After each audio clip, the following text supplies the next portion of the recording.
Okay, so good afternoon, everyone. Before we start our class, I would like to have a prayer, no. So let us put ourselves in the most holy presence of the Lord. In the name of Father, the Son, Holy Spirit, Amen. Our Father who art in heaven, holy be your name. Your kingdom come. Thy will be done on earth as it is in heaven. Give us this day our daily bread, and forgive us our sins, as we forgive those sins against us. Do not bring us from evil. Amen. Dear Lord, as we start our class this afternoon, we are asking you, Lord, Jesus, that you guiding us through our class discussion for the two groups, Group 1 and Group 2, that will discuss about serverless architecture and low code. Give them, Lord, the knowledge and wisdom that they will able to discuss the topic very well, and then we can have a very productive discussion in our class. We ask this in the name of your Son, Jesus Christ. Amen. In the name of Father, Son, Holy Spirit. Amen. Good afternoon, everyone. Good afternoon, class.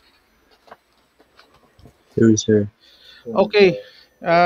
Before we Afternoon, start, sir. okay, thank you. No, so before we start, no, I would like to get your attendance. Give me a minute, no.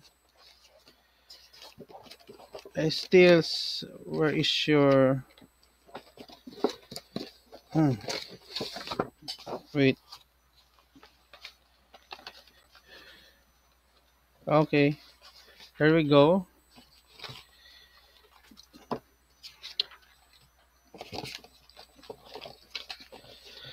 Have you sent already the letter to Ma'am Mercy regarding the seminar? Nakataga mo letter siya.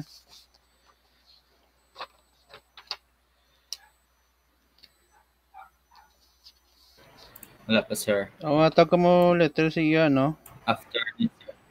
Oo.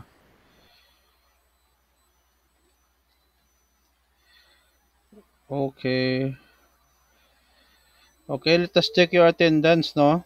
Amar, where is Amar? Amazona, Diarabia, Present. Custilo. Present, sir. Batigan mo pa. Okay, clear. Gustilo, present, sir. Cole, Present. Ligaspino, Present, sir. Migalios, Salve, Present, sir. Saripada, Present, sir. Vargas. Okay, noted. Okay, so group 1, you will be presented, no? The topic on serverless architecture. Okay? Can we start now? Headed by Amazona Amar, Ligasmino, Salvi, and Saripada. Okay? Can you start presenting?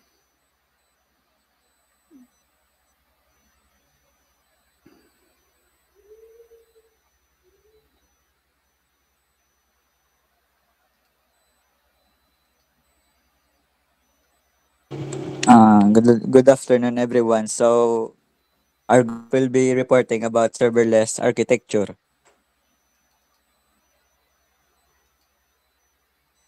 Introduction. What is serverless architecture? Serverless architecture is a software designed approach where developers can build and manage applications without managing the underlying architecture. Serverless applications still run on servers, but the cloud service provider is responsible for visioning, managing, and scaling all the cloud infrastructure. How does serverless architecture work? There are two types of serverless architecture. Serverless architecture are designed to abstract servers and server management away from development teams. Serverless does not mean there are no servers. Instead, the term refers to the overall development experience.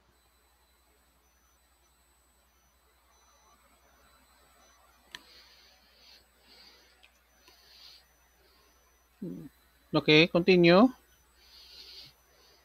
Ng three key features of serverless architecture: automatic scaling. The resource scales automatically depending on the workload. Second, dynamic allocation of resources. Resources are are allocated dynamically based on the request volume. Number three, pay per use. Users only pay per use. Users only pay for the resources they use. Some mystery. Serverless architecture emerged with the introduction of function as a service by Aus Lambda in 2014, revolutionizing how developers deploy code without managing servers. It expanded to encompass a broader range of managed services, becoming a mainstream approach for scalable, cost-efficient, and cloud-native applications. Application of service architecture in information technology.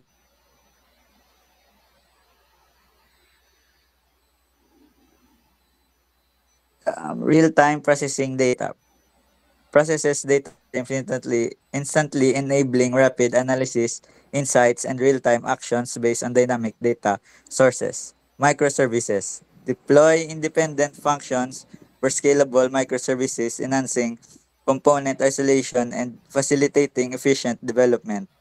Event-driven processing automatically scale to handle diverse events like IoT, data ingestion, database updates, ensuring seamless responsive processing.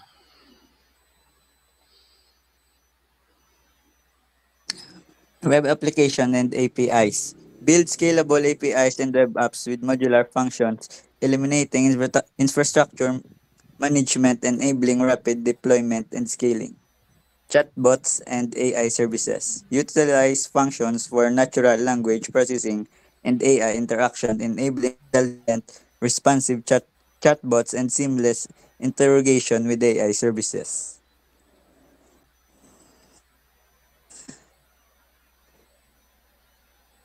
Examples. Wala na sa zero. Conclusion. Serverless architecture has rapidly evolved from the introduction of function as a service to a comprehensive cloud-native approach.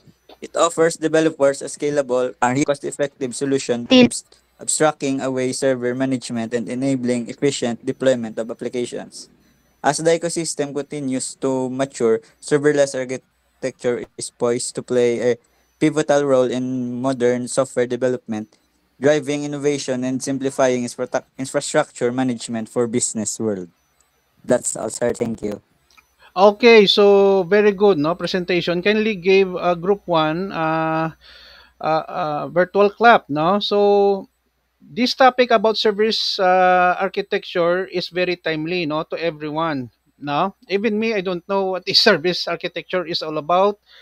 But recent development pave way, no? So it was mentioned by Mr. Saripada, when we're talking about serverless architecture, it is a new principles of design approach where developers can build and manage application without managing the underlying architecture. What do we mean of this, no? Most often we are paying, no, for the software as a service like cloud, no? So by definition here, it still runs on the server, but there is already a cloud provider. So the cloud provider in this case is already the sole responsible for versioning, managing, and scaling all the cloud infrastructure. So what is the benefit of having this serverless architecture is that it will lessen in terms of uh, what you call this expenses on the part of the company in developing an application with, because they don't need not to buy servers, data center, and then maintain additional employees just to manage the server, like network engineer, network technician, DevOps, and other technical people who is working in the application. However, this serverless architecture can be applied only for those companies or organizations that has vast or many amount, no, of resources that they can afford, no, to buy a software as a service like a cloud, no, like um Amazon cloud, Microsoft Azure, Oracle Cloud. Why? Because every time that you are using their service and then your system or application grows, you pay for whatever size you occupy on their server. Are you following, class? So, on the part of the company, they need to make sure that they have enough financial capability to cover up or able to pay all the services that is being provided by the service provider. In this case, cloud. Regardless on what vendor that they are trying to buy, uh, to subscribe rather the services. Okay, next slide please.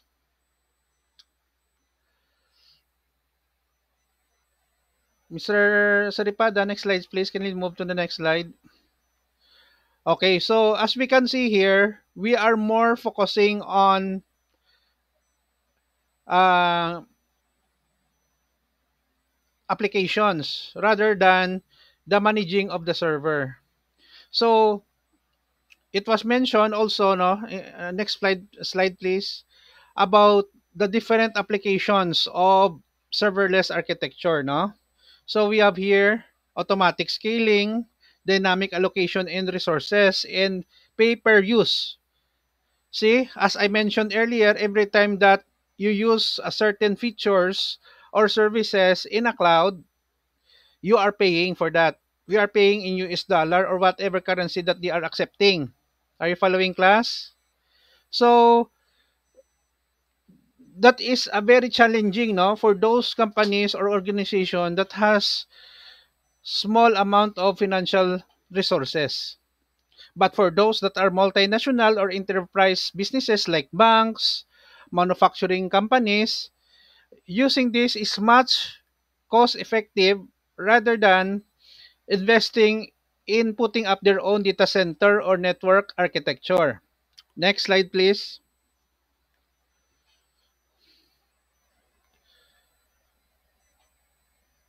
Thank you. So we have here the history. Next slide, please. I would like to emphasize, no, what are the technology that continue. Next slide, please. Okay, what are the applications, no, of serverless architecture is all about? We have here data, real-time processing of data. So what are the applications that requires real-time processing of data? Bank transactions. Okay? E-commerce website like Lazada and Shopee. Every time that the user will purchase or do some business transaction, your system must able, no, to immediately respond, no? Financial institution. Okay? So it was mentioned number 2, we also hear the microservices, no? So microservices is there are several servers, no, that is being installed, and then your application can runs on different servers. If there are one or two servers that is down, your application is still up because it is distributed on several server, class. Are you following? Hindi man siya budlain intindihan, class, na? Okay. Next, we have here event-driven processing, no? So automatically scale to handle diverse events like IoT or Internet of Things. When we say Internet of Things, we are referring this, no, on wearable devices like smartwatch, mobile phone, wearable device, whatever wearable devices that you have in your body, no. Databases updates, ensuring seamless, responsive processing. Now, overall, class, no, serverless architecture is a new method of developing applications that we are not bothering on putting up our own servers rather than utilizing the existing ones with the cloud, and then we are more focusing on how we can develop and deploy our application and managing it daily. Okay, so very good, no, presentation group 1, no? So thank you so much, no? So do you have some questions on the report? May pamangkot? Wala. Okay, so if there is no question, let us proceed with group number 2. This one is quite interesting also because this is already the technology that other than serviceless architecture that is being utilized, no? It is the low code, no? Low code, no code, development. Group 2, can you present?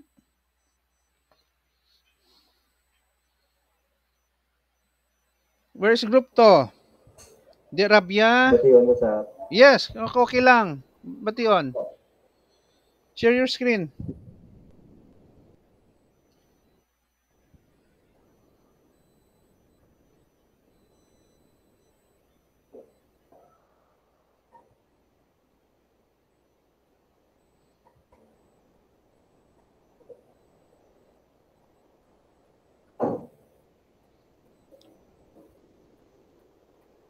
good afternoon, everyone. The topic for this day is low code and no code development. First, what is low code and no code development? Low code, no code development, called LCNC, is an approach to software development that requires minimal hand coding. It uses visual interface and pre-built components to enable rapid application development, allowing users without extensive programming knowledge to create and deploy applications quickly.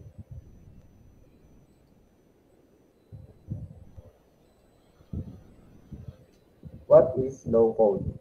Low code development is a method of creating software applications with minimal hand coding.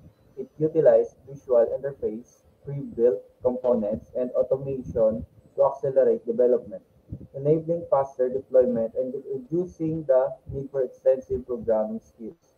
What is no code? No code development is a method of creating software application without writing any code. It uses visual interface and pre-built components to enable users without coding skills to design, build, and deploy applications quickly and efficiently. The history. The concept of low-code, no-code development began to gain traction in the early 2000s with the emergence of rapid application development tools. This platform offered visual development environments, reusable components, and drag-and-drop tools, allowing for faster application development with minimal manual coding. The movement has since grown significantly, driven by advancement in technology and the increasing demand for digital transformation. Today, low-code, no-code platforms empower both developers and non-technical users to create custom applications efficiently and effectively.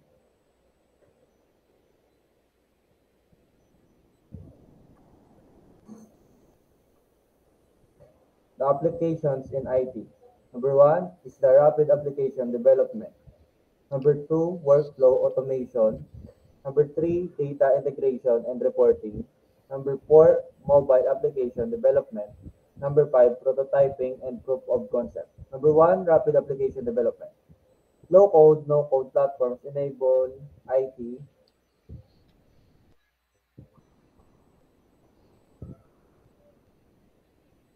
Wait lang sa Okay lang. Take your time.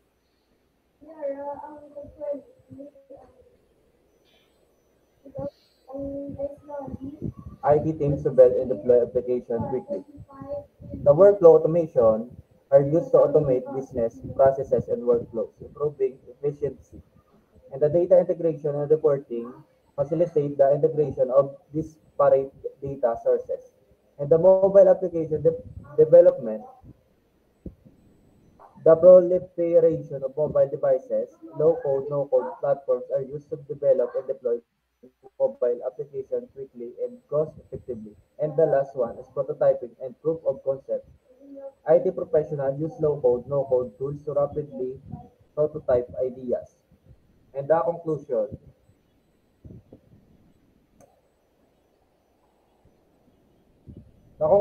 is low-code, no-code development is essential because it addresses several critical needs in today's fast-paced business environment.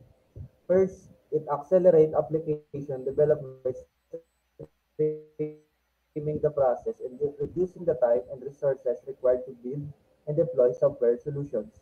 Additionally, it helps organizations overcome skill shortage by empowering non-technical users to participate in the development process. so broadening the pool of individuals who can contribute to create custom application. Overall, low-code, no-code development foster a culture of innovation and experimentation by facilitating rapid prototyping and iteration. This allows organizations to test ideas and concepts quickly with minimal investment, ultimately leading to more innovative solutions and a competitive edge in the market. That's all, sir. Thank you. Okay, very good, no? Excellent job. Can you give the group of Saudi Arabia, no, virtual clap, no?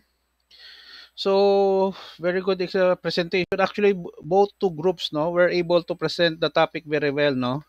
So, what is low code, no code development, no? To make it easier for us to understand class, no? This is the technology or tools that enables us to develop application without writing many codes, or we just write a single code or no code at all, no? So what is a good example of low code no code development? The good example is WordPress. WordPress, no, is one of the most popular content management system, which allows the user to create a website that does not requires them to understand any command like HTML or CSS.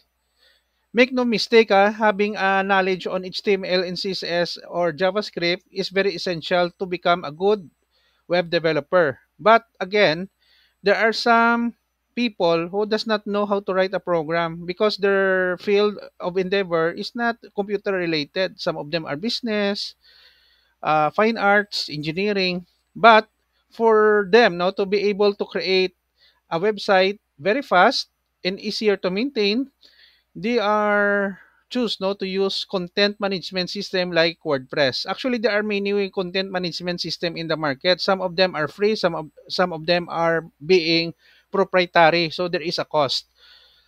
So in WordPress, all you need to do is to install, no, to create the database and install the application, no.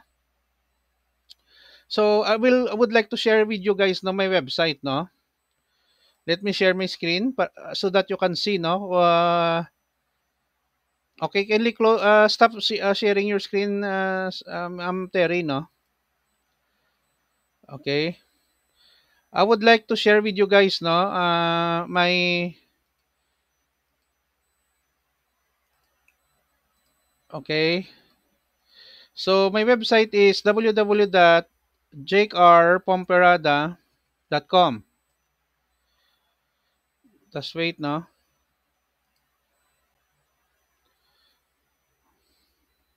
Can you see already? Makita nyo, class? Can you see? Makita nyo? Yes, sir. Okay. This website, class, I made using WordPress. Now, I would like to share with you paano ito mabalaan yung WordPress ang isa ka website, no? At the end of the URL, class, simply type slash wp-admin. When you press the enter key in your computer, it will display a login form. Okay, let us wait now. Okay, makita nyo may login form, username and password, right? Okay. Nakakita na ka mo WordPress? Wala pa. Is this the first time, class? Uh, Okay. So, I would like to supply, no? Except for the password, we will log in, no? You will be surprised to find out that creating a web page in WordPress is very easy. Okay? This is the dashboard, no? Actually, basic mo lang ninabalaan ko din sa WordPress, no? So, I would like to create an article, no? So, I will choose post, add new post.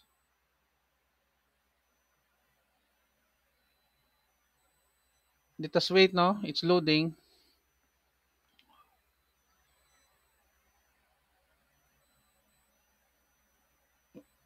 Okay. So, WordPress is a good example of low code, no? I will not write any single line of code like HTML, hypertext markup language, or CSS, no? But I can create a post, no? Let us wait for a while. It's still loading.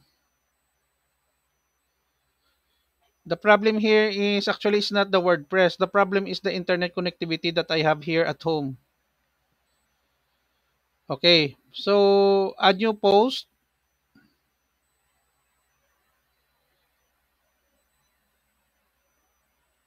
This is the article that I wrote before, no?